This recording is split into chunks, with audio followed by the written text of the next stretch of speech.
estamos en la última clase del curso de redacción jurídica procesal. La verdad que ha tenido un desarrollo muy interesante. Vamos a hablar específicamente hoy, sí, sobre la pericia y cuáles son sus aristas. Y para ello, acá tenemos al doctor Ruiza, que yo creo que es ideal para que nos pueda comentar respecto de esto, en tanto su trayectoria y, bueno, además, la amistad que nos une hace que esto sea un poquito más fluido. Así que, Javier, ¿cómo te va? Te doy paso a la palabra para que vayamos ya viendo cómo es el desarrollo. Hasta ahora, te decía, las personas que siguieron, que fue un curso, la verdad que estamos muy contentos, vos dentro de ellos porque sos uno de los directores del curso, junto con Fernando Maldonado, y la verdad que hemos tenido una repercusión importantísima a través de la salida, a través de los dos colegios, tanto el de médicos como el de abogados.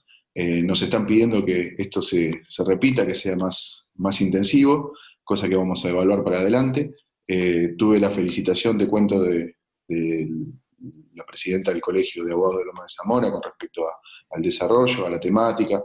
Fue bastante ágido con respecto a lo que es la temática, y no solo eso, sino también que nos hemos ayornado bien a las tecnologías, con videos, con clases a través de la plataforma virtual, así que yo creo que hemos superado el objetivo. Así que te doy la palabra y empecemos a desarrollar la temática. Gracias. No, no, por favor, gracias a vos, Marcelo. Bueno, buenas tardes, como ya bien dijo Marcelo, esta cuestión de la pandemia nos obligó a todos a ayornarnos un poquito con la tecnología y demás, pero en los distintos cursos que estamos llevando adelante, tanto como el curso superior de médicos, mismo los cursos que lleva propiamente Marcelo, la verdad que están teniendo un ímpetu, un auge bastante interesante, y lo vamos llevando, bueno, nada, lo vamos llevando en la mejor medida posible dentro de lo que nos permite la pandemia. Como vimos un poquito en la introducción, la idea es ahora sí ver cuando pasamos al hecho, ¿no? Cuando tenemos específicamente el informe pericial. El informe pericial, fundamentalmente para el perito oficial, por suerte, está bastante tipificado. Ya sabemos cómo es, ¿eh? Sabemos que hay una presentación que muchas veces se le llama proemio. Proemio es una palabrita un poco genérica que habla de introducción.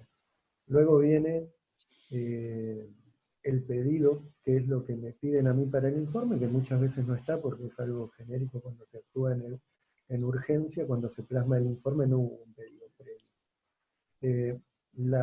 Como dice nuestra legislación, la descripción del objeto o cosa de pericia, la descripción minuciosa de las operaciones realizadas, y luego las conclusiones y las consideraciones al revés, y las conclusiones a las cuales llega el perito. Traduciéndolo, esto es: ¿quién soy yo?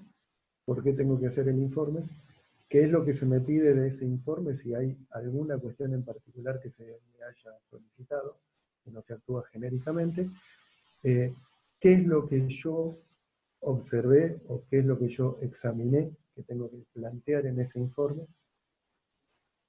¿Cómo y qué operaciones científicas realicé sobre eso que examiné? Y por último, una descripción detallada, que esas son las consideraciones, con el fundamento científico, y luego, en forma escueta, breve, sintética, pero no por eso retaseando la información, a qué conclusión llegamos de todo lo examinado. ¿Cuál es la respuesta concisa, pero también concreta y sin falta de fundamento de lo que fue observado? Marce, más o menos, ¿dónde está encuadrado todo esto? Perfecto. Exactamente. Ya nosotros hablamos sobre cómo es el desarrollo procedimental, ¿no?, de los escritos, y la verdad que la cuestión procesal yo creo que ya hasta altura la tenemos bastante clara. Aquellos que han seguido también han hecho un montón de preguntas con respecto a estas cuestiones puntuales, Y acá nos encontramos en este lugar, en este momento que es, está bien, yo ya tengo toda la teoría, yo ya sé de mi experiencia, de mi expertise, cuáles son los elementos que debo considerar, desde dónde voy a tomar los ámbitos de acción como para poder explicar científicamente lo que me corresponde, pero ahora me senté en la computadora, abrí y empecé a redactar. Y acá me encuentro con la realidad dura, Claro, ¿no? De dos cuestiones puntuales, ¿no? Una de ellas es hacer bien mi trabajo, ¿no? Hacer el trabajo objetivo, el trabajo que ya entendimos que es aquella parte que el juez no conoce y que nosotros tenemos que, como auxiliares de la justicia, ya sea desde lo oficial o desde lo particular, tenemos que llevar adelante para que poder traducir esto desde lo científico a lo jurídico, que no es poca cosa, y encontrarnos con que, como ya nosotros vemos a raíz de otras pericias que fuimos tratando, de otras cuestiones que se van desarrollando en la práctica, vemos muchísimos errores, vemos muchísimos problemas que hace que esta sinergia entre la cabeza del jurista y la cabeza del científico haya algún chisporroteo, ¿no? Que ese es lo más claro que sucede. ¿Por qué? y muchas veces, perdón, ¿no? Y muchas veces esos errores no son, o sea, son nuestros porque los reproducimos, pero no son errores del momento, son esas muletillas y esas formas que quedan históricamente desde, desde tiempos inmemoriales muchas veces, que nadie se detiene a decir, pero ¿por qué esto está escrito de esta forma? ¿O por qué uso estas palabras? Como comentamos brevemente en otra charla que decíamos, no es pericia, es peritación o peritaje, porque pericia es otra cosa. Pericia lo dice el Código Penal cuando habla de la imprudencia, la impericia hace la analogía, ¿no? Pero bueno, El tipo culposo. son esas cuestiones que justamente para eso, este tipo de reuniones, de cursos, de formaciones. Nosotros hicimos un lindo desarrollo que tiene que ver con esto de que venimos repitiendo de otros cursos y que del derecho lo vemos por ahí con un poquito más de claridad, que tiene que ver con la naturaleza de la cosa, con el poder de la palabra, con estas cuestiones que son importantes de replantearnos, ¿no? Esto que vos decís de estas muletillas que van surgiendo y que se van aprendiendo, ¿no? Con H a través del Claro, paso del tiempo. Y que bueno, que yo siempre recomiendo, ¿no? Que cuando hacemos un escrito jurídico a los alumnos de derecho, sobre todo, es no copiemos, no peguemos, hoja en blanco y empecemos a redactar a partir de ahí, ¿no? Esto bueno, pasa mucho, ¿no? eso está genial, mirá, como contrapartida. Cuando yo, la tierra estaba caliente, cuando arranqué con esto de las peritaciones, no era médico, estaba estudiando, era perito en levantamiento de rastros, accesoriamente por ahí hacía otra disciplina que era la balística, pero no estaba formado como balístico. Eh, y ¿Cómo empezábamos? O sea, vos terminabas el curso o ingresabas o te trasladaban a esa dependencia, llegabas y obviamente la primera pregunta, ¿qué fue lo que hiciste? Nada, bueno, listo, quédate tranquilo, te vas a formar. Y la primera etapa de la formación venían todos los peritos viejos con los apuntes escritos en egipcio antiguo y te los tiraban para que vos escribas la pericia. Y eso era. Ah, ¿y qué pongo? Y no, nene, tomá y te daban el archivo de pericia para que veas cómo. Entonces así incorporabas el estilo, el método, como nadie se sentaba así como ahora nosotros te explicaban y te decían, no, está en el código de procedimiento, el objeto, la descripción, no, te tiraban algo, vos lo copiabas y así como incorporaban las formas del lugar, también incorporaban los errores del lugar. Y ahí eran donde venían los problemas. Porque los errores se te hacían carne y después nadie te podía llegar a sacar de esa posición tomada. ¿Cómo hacías para explicar algo que lo habías aprendido por la experiencia y que no sabías no sabías ni dónde estaba escrito? Porque era así. Nadie te formaba en un aspecto integral. Pero bueno, nada. Para eso estamos, justamente. Y Javier, desde tu experiencia, ¿no es cierto? De esto bueno, de sentarme a producir un escrito, ¿no? Que sea amigable, por un lado, ¿no? Que eso estuvimos viendo también, con un lenguaje que no exceda lo estrictamente científico, pero que no se nos vaya a descifrable, ¿no? Para el jurista. ¿Dónde empiezo? ¿De dónde apunto? O sea, yo necesito transmitir mi conocimiento, ¿no? Que mi conocimiento va a tener un proceso también de desarrollo interno, ¿no? Primeramente, desde lo general a lo concreto, ¿no? Desde todo el universo de mi conocimiento al caso particular, y ese caso particular trasladarlo hacia el elemento de peritaje donde... El método hipotético deductivo, o sea, es el método que por elección, salvo cuestiones muy particulares que tenemos en todo lo que es criminalística y muchas otras cuestiones, pero lo que nos interesa a nosotros es lo que es criminalística, medicina legal y demás. Arrancamos con cuál va a ser la duda, arrancamos con el diagnóstico de situación, o sea, cuando nosotros intervenimos en una averiguación causal de muerte, lo que tenemos que ver en primera instancia es qué es lo que va a necesitar digamos, el investigador que recae en la figura del fiscal y que luego va a delegar por ahí en distintas instancias, pero que siempre va a ser el fiscal, ¿no? En el último de los casos. Siempre va a ser el fiscal, por más que él pueda llegar a delegar tal o cual circunstancia. Entonces, por ejemplo, un cuerpo.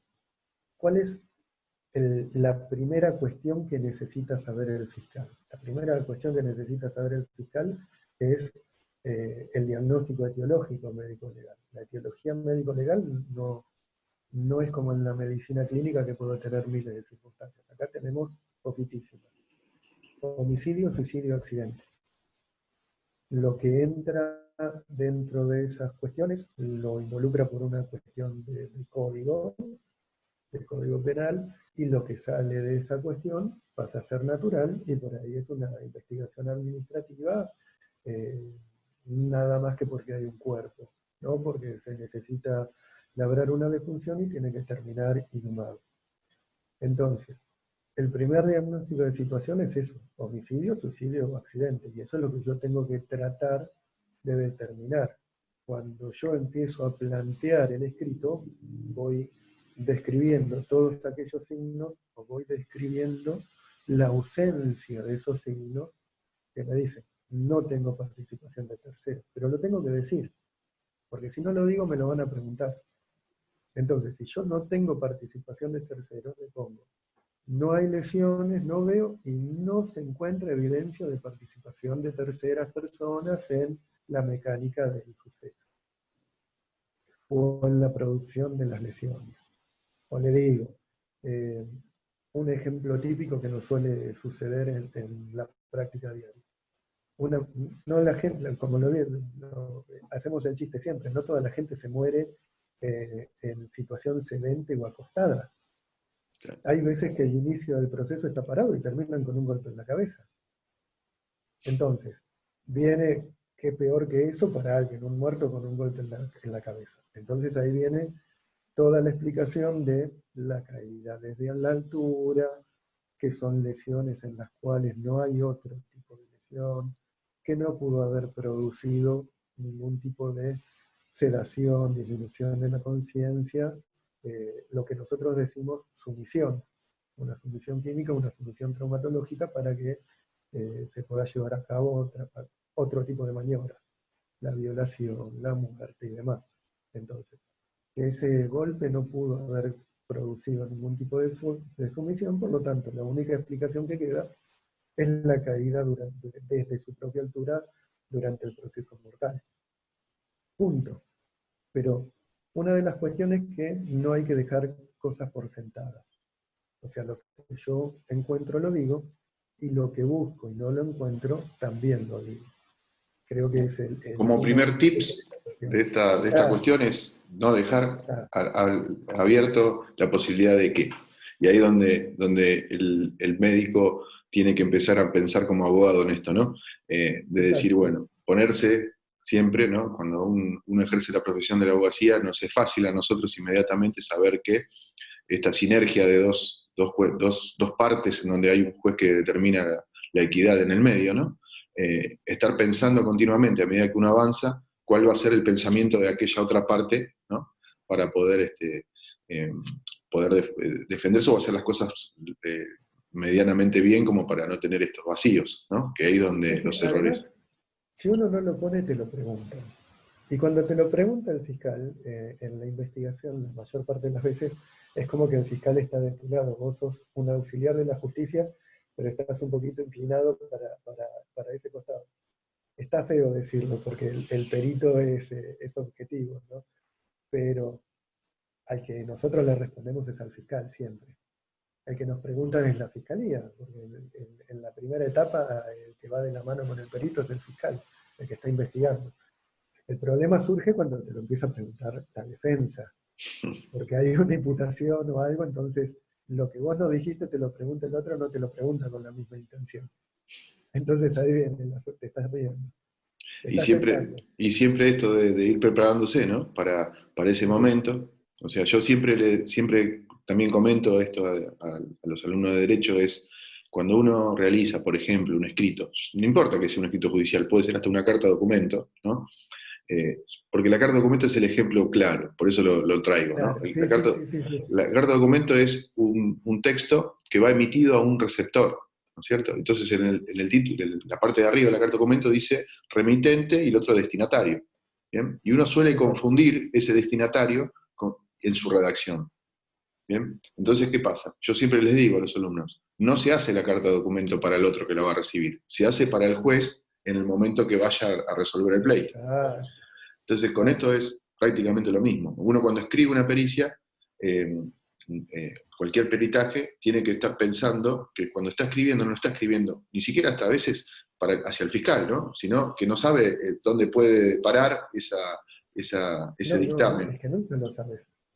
Entonces, si uno lo escribe para el momento, nada más, ¿no? Muchas veces me pasa, y yo lo escribí, he escuchado colegas tuyos, yo lo escribí para el jefe de policía de ese momento que me lo requirió, y no, porque después eso siguió su curso y termina defendiendo una pericia hecha para alguien contra un juez o en una situación de un juicio oral. Y ahí se complica, porque la verdad es que terminás haciendo una nueva pericia un nuevo peritaje en ese momento cuando te encontrás frente y sobre la marcha, ¿no? Que también Y pasa. ahora y ni hablar ahora que tenemos juicio por jurado. Ni hablar. Ni hablar, porque antes teníamos que, eh, mal que mal, explicarle una situación técnica a dos juristas, y hoy son 15 personas, 14 personas, los imputados, si hay algún particular y demás, y ya la cuestión empieza a cambiar. Ahora se torna mucho más álgida. Que, pareciera que estás rindiendo, en realidad estás rindiendo examen, porque estás defendiendo lo que escribiste en el momento y uno no puede escribir las cosas a la ligera. Y en esto de Siempre, no dejar abierto, ¿no? Cualquier cuestión no, no. Mira, es importantísimo. eh, yo lo que les recomiendo a la gente cuando me pregunta, los signos se describen. Si yo digo signo de Benassi, lo describo.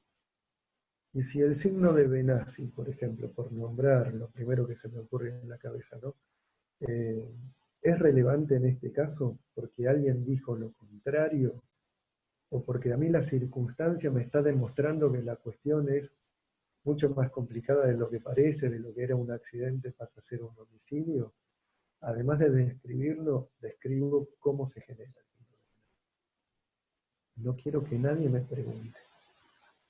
Realmente, no quiero que nadie... No, si nadie me pregunta, quiere decir que fui claro y que todo lo que tenía que decir lo dije y que fue contundente y que no hubo duda. Y si puedo, le pongo, si puedo, no. Lo ideal es poner la bibliografía. Según fulano, en su libro tanto, me llevó nada más que una línea de texto al pie de la pericia, signo de Benassi, y me llevaron 2 renglones de escribir cómo se forma.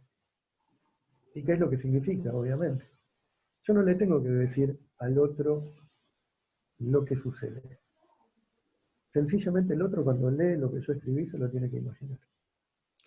Otra cuestión que yo he visto, ¿no? En muchos peritajes, así como eso hace que vos te quedes tranquilo, a veces se cometen abusos. Y yo los abusos los veo, ¿no? O sea, a veces pecamos por poco o pecamos por demasiado, ¿no? Por mucho, Y, y el, por adivinadores.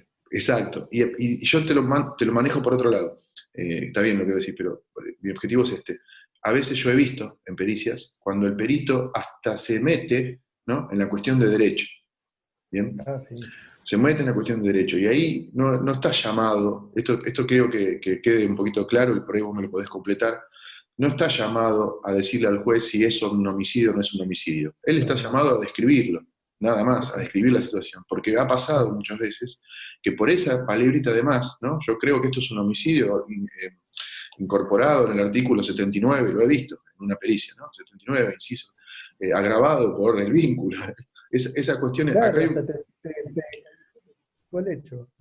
claro, entonces yo ahí, cuando yo le digo al perito, no, pará, sentate en tu objetivo. Tu objetivo es darle las herramientas para que quizás el juez, si así o el fiscal, o si así lo interpreta, vaya por ese camino. Pero no darle el camino o no darle la definición, porque a veces pasa que la causa tiene otro contexto, o en esto también, ¿no? Otro tip sería también, como vos dijiste, ya lo dijiste, ver el escenario. Y ese escenario a veces es el escenario del hecho y a veces es un escenario un poquito más grande, ¿no?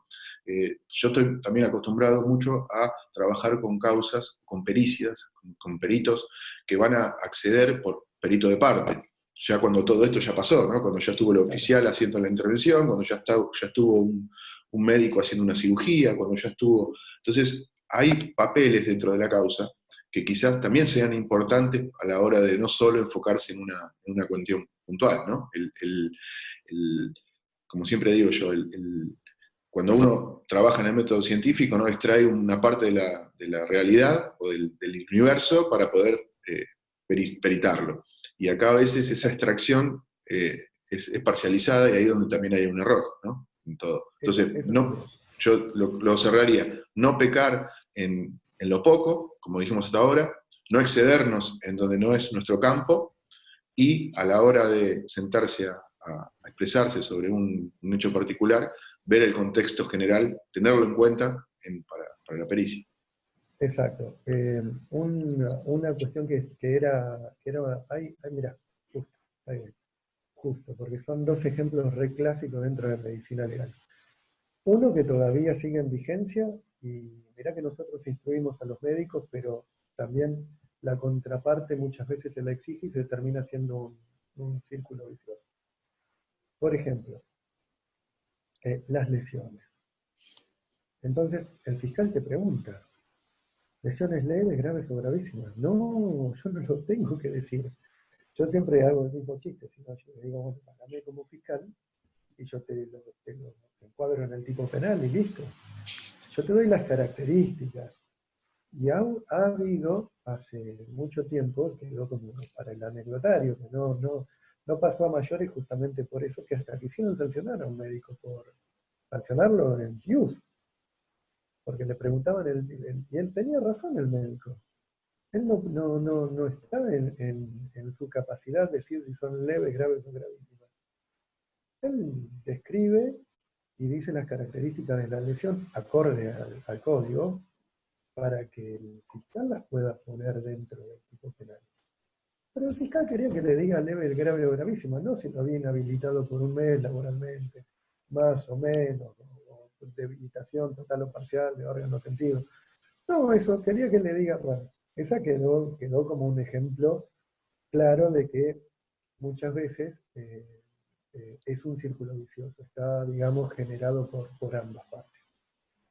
La otra que sí, que era mala nuestra y que ahora está, digamos, está corregido, está enmendado, no lo he vuelto a ver, era la práctica que cuando nosotros hablamos de causales de muerte hay distintos causales, distintos niveles, para no ser tan técnico, digamos que ponemos tres causas, ¿no? Y cada una de ellas tiene el nombre y están vinculadas, cuál es la concausa.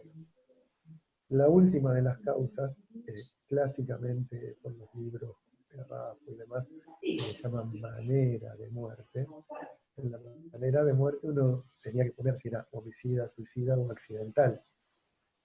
Nuevamente nos estamos metiendo por ahí en el terreno álgido que pertenece a ustedes.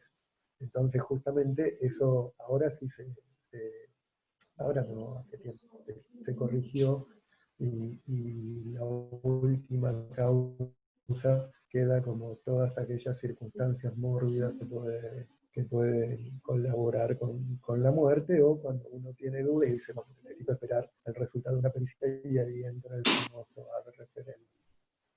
También muy, muy abusado en algunos casos, pero bueno. Muy Tenemos bueno. un ejemplito de eso. Después lo... bueno, nada, Marce, ¿querés que pasemos específicamente a cómo es un informe? Sí, por favor, a ver si podemos, ya por lo menos con esta introducción yo creo que estamos clarificando muchísimas dudas y quizás no dudas del desarrollo, pero sí dudas existenciales previo al desarrollo. ¿Viste qué pasa? Me siento a escribir y ¿qué hago ahora? ¿No? O sea, me llena como, no quiero decir lo que se llena con preguntas, pero bueno, ya se lo están imaginando del otro lado. Sí, pero se rebalsa, claro, No, no, no sé, no sé cuál es el término avasallado, médico para hablar de esa parte del cuerpo que se llena de preguntas. Pero bueno. retaguardia. Bueno, entonces dijimos, en el informe pericial, en este caso la autopsia, que tiene sus particularidades, porque es un informe un poquito más complejo, un poquito, tampoco es que sea el informe complejo por excelencia. ¿Qué es lo que tenemos? Primero el proemio, donde yo me presento. Había un libro que un ratito, Se te escucha un poquito marcaba bajo. unas características para el proemio. Se te ¿Cómo? escucha un poquito bajo y Ahí estamos un poquito mejor, por eso tengo sí, la mano ahí, estoy sosteniendo el micrófono. bien. Decía que el Patito, por ejemplo, hablaba de que el proemio tenía que tener una escritura, un tipo diferente de fuente y demás. Eso al día de hoy no lo aplicamos, porque el proemio es parte del informe, no se tiene que distinguir del resto del informe. Pero justamente eh, lo relevante del proemio es que yo me estoy presentando, estoy diciendo quién soy y estoy diciendo que fui designado perita. Entonces, desde el momento en que yo me notifiqué y firmé y que tenía que actuar en ocasión de ese IPP o en ocasión de esa causa, según la justicia, fui designado perito. Una de las características del perito oficial, como somos la mayoría, lo que entre nosotros decimos la trinchera, ¿cuál es? Es que el perito oficial, cada vez que se expide, tiene que jurar de decir verdad. O sea que lo que nunca tiene que faltar en la pericia, en el peritaje, tal como la forma que utilice para ponerlo, no tiene gran relevancia, pero lo importante es que juro decir verdad y que no me haya comprendido con las generales de la ley, que casualmente son las mismas que los testigos, las mismas que, ¿no? Las mismas que los jueces decían en una época. Entonces, que no soy amigo, no soy enemigo, no le debo nada, no lo conozco en términos generales. No que no lo haya visto alguna vez, lo pude haber visto alguna vez, pero que no tengo una relación de cercanía. No me hallo comprendido en las generales de la ley, juro decir verdad, y arranco justamente con los datos de causa y para que fui designado perito, para, en el caso de la autopsia, para efectuar el relevamiento y la técnica de autopsia de quien la instrucción me identificó, o de quien fue hallado, o de quien fue ingresado a la morgue con el número de cadáver tanto, según el dato que tenga. Entonces ahí viene lo que hablábamos al principio de la charla, la descripción del objeto o cosa de pericia. Y eso es lo que en la autopsia llamamos, ya terminamos con el promedio, ahora le decimos examen externo. Sin tocarlo, sin desvestir el cuerpo ni nada, y en forma ordenada, empiezo a describir lo que veo. Tengo un cadáver, más que obvio, en apariencia masculino, porque todavía no lo desvestí, más de una vez nos hemos llevado alguna sorpresa, al revés la sorpresa, pero bueno, en apariencia masculino, vestido, digo las prendas que tiene y luego puedo tomar el apunte y completarlo bien, y siempre voy ordenadito, para no perder nada. Y eso es, hay un aforismo de Lucía Mewil que dice que la autopsia, después se aplicó para todo informe, pero era para la autopsia, que es completa, metódica, sistemática y ordenada. Ahí viene la parte de metódica, método científico y sistemática, que tiene una forma de realización. Voy describiendo, para no perderme, de arriba para abajo, de atrás para adelante, y como la mayoría de la población es diestra, de derecha a izquierda.